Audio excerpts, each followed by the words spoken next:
2 words, Revo Fitness. Here's a few more. Simple, 24/7, reformer Pilates, body scanners, massage chairs, squat racks, free weights, pin and plate loaded equipment, no lock-in contracts, no bullshit.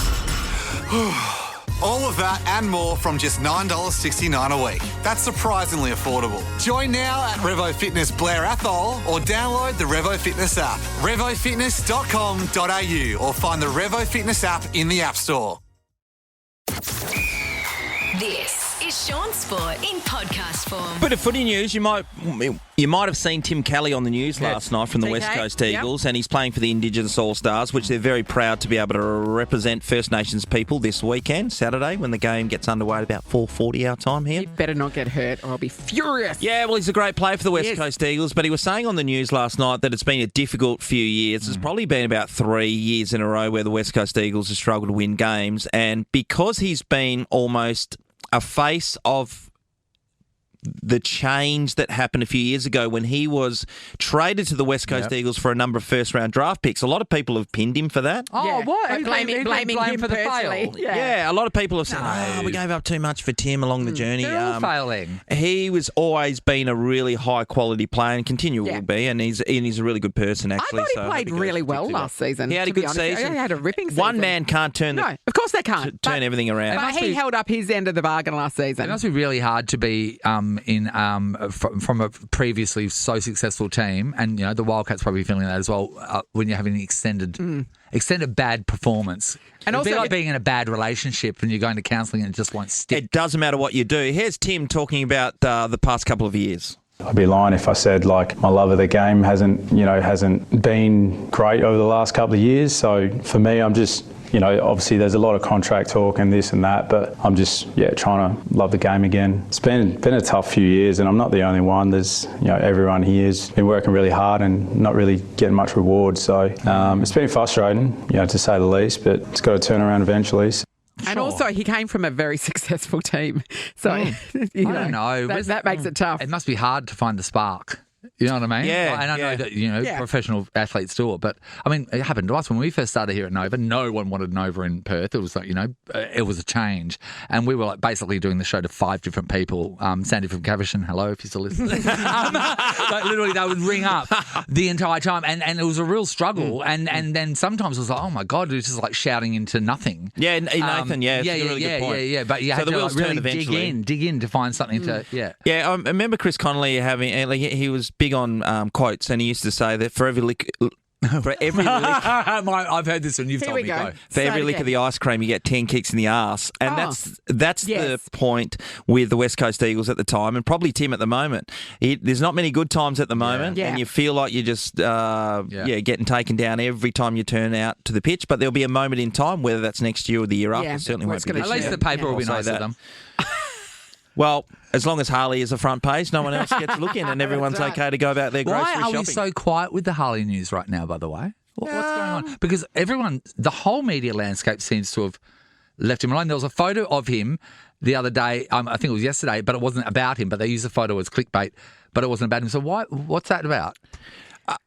They ran out of angles. I'm waiting for it to heat up. And he's got to put the performance on the board. But maybe that they've been told by the West Coast Eagles, can you call your Jets? Because there's every chance he's going to leave. Because he seems to have, and now he's having a break, not just from that, but he's having a break from the media, which is great. He absolutely needs it. By the way, I was just talking about the Indigenous All-Stars game versus Fremantle. It's on Saturday. We've got tickets up for grabs. You also go into the draw for your tickets to be upgraded to the locker room passes. Nice. You can witness history as the AFL Indigenous All-Stars face Fremantle Dockers February 15 at Optus Stadium, 13-24-10. Caller number 6. And finally, Josh Carr was announced yesterday as the new Port Adelaide coach for the 2026 season. So Ken Hinkley will coach this year. We haven't started the 2025 season, and is that weird? Is it the guy waiting in the wings? Is it a weird dynamic now? It's like, it is, but what do you do? Because all year long, the media around Australia, but more so in Adelaide, they're just coming for Ken Hinkley, as you know. And David Koch, he has kind of put the microscope on Ken for the last 5 years. Yes. Like, that must be the worst position ever. Like, your job is on the line every day, and everyone's talking about you. And Koch has never backed him in to say he's the man, ever. That's rough, isn't it? Josh Carr should sit next to him for the year and go, I wouldn't have done that. that. Yeah. Exactly. I'm not going to do that. Well, in other situations, it hasn't been a great dynamic. It wasn't a great hasn't dynamic worked, at Nat. Collingwood. No, it didn't work when Nathan Buckley and Mick Malthouse were at the helm. It didn't work when Hawthorn? Clarko and Sam Mitchell. And I wonder. You're talking about two coaches. Yes, because the Madden brothers from The Voice. Yes, They didn't win. they didn't work. It didn't work together. So during the year, I mean, Ken's going to be the coach. It's just got to be clear to the player group that Ken is the coach, right? Forget about Josh until next year.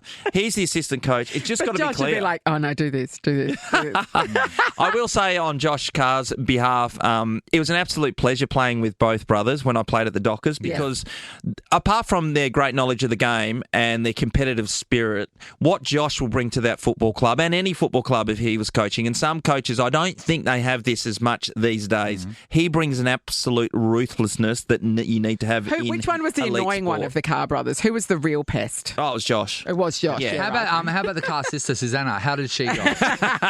Well, you know, mate. Susanna. Shaun Sport in podcast form. 2 words, Revo Fitness. Here's a few more.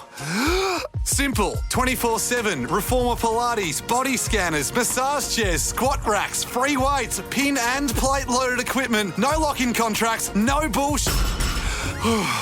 All of that and more from just $9.69 a week. That's surprisingly affordable. Join now at Revo Fitness Windsor Gardens or download the Revo Fitness app. RevoFitness.com.au or find the Revo Fitness app in the App Store. Australia got smoked in the one-day match in Colombo yesterday against Sri Lanka, 49 runs. You been to Colombo now? I have, but only didn't spend a lot of time in Colombo. Was it a show called Colombo, or was just the part the guy played? No, there was an old man and he was a detective. No, Yeah. a lawyer. Yeah. Colombo. Yeah, Colombo. he investigated crimes of some sort. It was like a detective, Jessica I think. Fletcher. Yeah. But the big news out of the cricket is that Matt Kuhneman, who dominated for Australia in the Test series, which we won 2-0 against Sri Lanka, is being investigated by the ICC. He needs to pass some bowling action rules by being sent to a biomechanist. Shaun, have they thought about getting Colombo to investigate? It's a great idea. I mean, it saves him coming back to Brisbane and going up to the excellence centre that they have up there. This is an incredible story because it's not like he just came from nowhere. He's played Test cricket before. Yes. He's been around. Has his action changed in that time? Look, it doesn't seem to be, but I don't think, to the naked eye, you don't really pick it up when you're watching him bowl. And when they slowed it down, you see that clearly he has a bent elbow before he she's throwing. So they're allowed to. There is a degree of. There is a degree, Yeah, so they're going to that's investigate acceptable. that. And the reason why, Nat, is because there's been, whilst the match was taking place, if there is a number of complaints, I guess, then they have to investigate. So the umpires have a look at it and they go, yeah, okay, we'll have an... Just to be clear, complaints in Sri Lanka where Murali's from. Exactly. Hey, so That's when does extraordinary. a bowl become a chuck? So okay, Yeah, so that- a bowl. So a bowl has to be fluid and round. Yeah. Yes. There's Like, a suddenly when Nathan's there's demonstrating the ball. There's a Oh, it's gracefulness of more it all. like slinging It's it a here right, and yeah. then it extends Yeah. to a straighter arm. But there's a Well, that would degree where that's acceptable, Yeah. and then so it's whether it's beyond that Because acceptable chucking degree. will be more powerful than bowling. Yeah, well, so Muralitharan, neither who's the of mine greatest are powerful. wicket taker in Test cricket history, Yeah. he was always known as Australians. We always called him a chucker, Yeah. but he's going to go down as Is he? He's one of the greatest of all time. you know he's taken definitely in the top. taken way more wickets than Shane Warne, Yes. which is a big deal. is he a Chuck Bass? We always say he's a chucker. Chuck Bass. Yeah, he came to WA a number of times Yes. and worked with the University of WA to be able to see with the biomechanist there to be able to straighten his arm, to be able to see if this is legal or not. He kind of always scraped in the rules Because and wasn't regulations. it part of it that he was actually that's the way his arm was. bendy elbow. Yeah, that's right. So He had he the was bendy So elbow. born if you that do way. have a chucky arm, Yeah. a permanently chucky arm, and that's the way you bowl, but yet Yes. it's considered chucking, then would you legally be able to bowl? Well, he was allowed to. I know, be. but yeah. like it's chucking. Well, I wonder, Nathan, that because he was such a big megastar, that they kind of just bent the rules somewhat for him. bent to the be able rules to- more far than as his his arm. So Melissa Wu, after competing at 5 Olympics This is in amazing. She's an diving, incredible Australian, athlete. of course, she has decided to retire. And as Nat said, she's only coming up to about 32 years of age. She started when she was 13, and she won the first medal for as a 16-year-old in Yeah. synchronised with a another teammate. Yeah. And that was a silver medal there. She went on to win bronze, I think it was Beijing. So she's had a really great career to go with. Commonwealth Games gold medals, of course, Commonwealth Games. She was dominating. Yeah. I think she's got 3, a couple of silvers as well. What an athlete. She's a pocket dynamo. And tiny little thing, which works brilliantly for a diver. You know, you're not going to make a lot of splash, but she's an incredible athlete. Have a think about how courageous you need to be as an individual to do all that stuff off a 10-metre platform. Oh, no, it's horrendous. I mean, the most terrifying story from Kalgoorlie was my cousin Maureen, who has big boobs. I've told it many times, and she jumped off the highest tower, the diving tower of the Kalgoorlie Olympic pool, and she went Geronimo and did a bombie, and because her boobs were so big, when they hit the water, she split all the skin under her boobs. I know, Sam. You couldn't hear Sam, but he was like, heard that. Sam, yeah, I know. Oh, I know. Yeah, that hurt. Yeah. That hurt. Sam hates it when he splits the skin under his boobs. Yeah. It's a really courageous sport, and of course you've got to have a gymnastic background to be able to get in there. And you've got to start when you're very young. And so there's tiny kids jumping off that enormous tower. It's amazing. But that's when, think about all of us though, that's when you don't have... it's not good. Yeah, you don't have any fear because you don't know what the consequences are. You know what happens? Mum and Dad will fix it. That's what it is. Yeah, 100%. Shaun Sport is a Nova podcast. For more great comedy shows like this, head to novapodcast.com.au. 2 words, Revo Fitness. Here's a few more. Simple, 24/7, reformer Pilates, body scanners, massage chairs, squat racks, free weights, pin and plate loaded equipment, no lock-in contracts, no bullshit.